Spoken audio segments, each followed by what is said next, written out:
Halo semua, selamat datang di channel Flame D yang terhormat. Bagi yang belum subscribe, diwajibkan untuk subscribe terlebih dahulu, dan hidupkan lonceng notifikasinya biar tidak ketinggalan pesawat ulang-alik. Hahaha.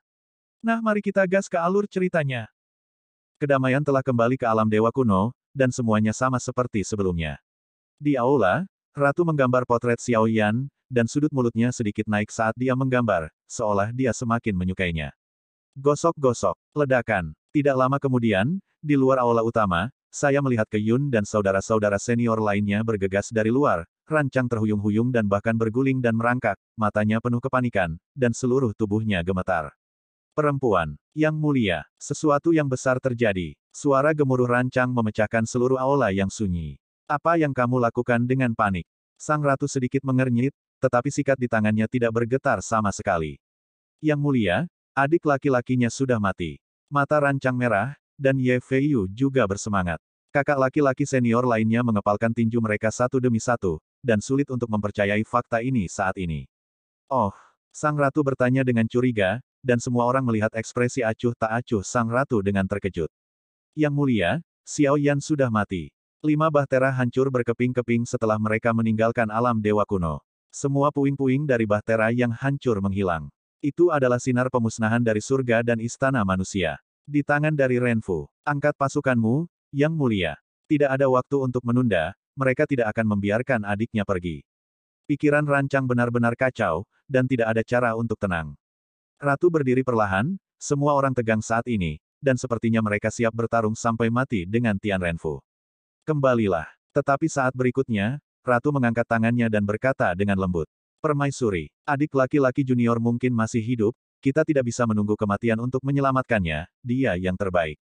Kata rancang cemas. Jika dia adalah tuannya, dia tidak akan mati dengan mudah. Saya punya rencana sendiri, jadi saya tidak perlu mengatakan lebih banyak lagi. Ratu berkata lagi, dan rancang ingin berbicara, mata, dan aura kuat datang darinya tersebar. Rancang tercengang. Kerumunan tidak banyak bicara, dan perlahan berbalik dan harus pergi. Tunggu sebentar. Ratu tiba-tiba berkata, semua saudara senior menoleh. Mereka semua memiliki mata merah. Mereka memegang kartu kehidupan Xiao Yan, dan kartu kehidupan ini rusak. Bersiaplah untuk sebuah pemakaman. Ayo, yang mulia, jatuh. Semua makhluk dewa kuno akan memberi penghormatan selama 100 tahun. Kata Ratu dengan nada serius. Semua orang tertegun sejenak, semua menatap Ratu dengan bingung.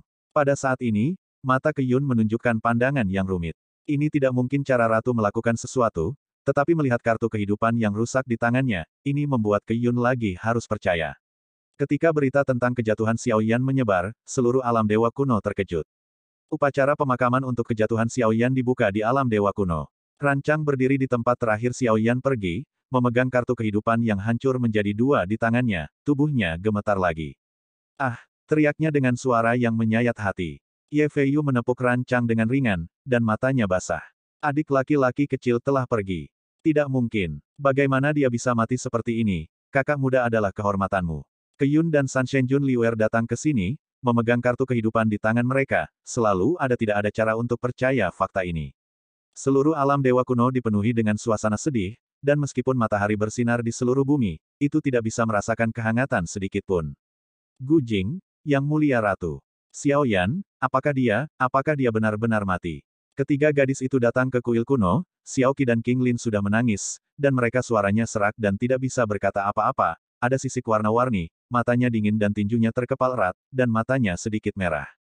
Tubuhnya tidak ditemukan, kata Ratu. Itu artinya, Xiao Yan mungkin masih hidup.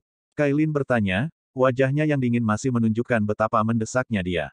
Ratu menggelengkan kepalanya dan menyerahkan kartu kehidupan Xiao Yan kepada Cailin. Kartu takdir rusak. Aku takut. Hek, telapak tangan Cailin bergetar, dan kartu kehidupan jatuh ke tanah. Kartu kehidupan yang telah dipatahkan menjadi 2 hancur berkeping-keping. Pada saat kartu kehidupan jatuh, Cailin sepertinya merasa bahwa hatinya hancur bersama. Dia sekuat besi, entah kapan air mata sudah membasahi wajahnya. Ke Yun dan yang lainnya semua datang ke aula utama. Melihat ini, Ratu menggosok alisnya dan menghela nafas dan bergumam pada dirinya sendiri, kamu tahu bagaimana melakukan permainan. Aku khawatir itu permainan untukku. Dong, dengan kekuatan dewa-dewa kuno saya pasti akan menghancurkan surga dan istana manusia dan membalaskan dendam adik laki-laki saya. Petik 2. Ke Yun berlutut di aula, diikuti oleh San Shenjun Liuer, dan Rancang Ye Feiyu, semua berlutut di aula. Pada saat yang sama, Lei Ji Rancang memimpin semua orang ke aula.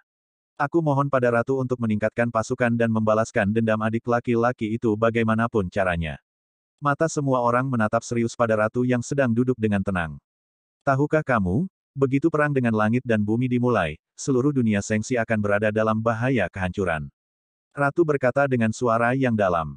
Dia adalah reinkarnasi dari Zun Sang, tapi dia bukan Zun Sang. Zun Sang yang dapat melindungi dunia Sengsi kita telah mati. Ratu sangat marah dan membanting meja. Kali ini, dia telah memprovokasi Istana Surgawi. Jika dia tidak mati, Istana Surgawi akan terus melawan alam dewa kuno. Hanya ketika dia mati, kita dapat menangani situasi secara keseluruhan, jadi semua ini rencana, pengaturan. Apakah menurutmu, pemberontakan tidak akan berhasil? Ada sosok yang datang satu demi satu di luar, dan Lei Bai dan Wu Tianyu datang satu demi satu, mata mereka bermartabat, dan sulit bagi mereka untuk menerima kenyataan ini. Yang mulia, tapi, itu adik kecil kami.